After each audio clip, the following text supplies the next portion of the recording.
Can you turn plastic back into petroleum that you can actually use?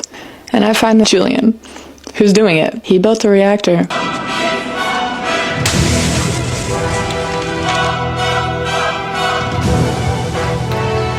This device turns plastic waste into fuel. This Plastiloon. Gasoline I made from plastic waste.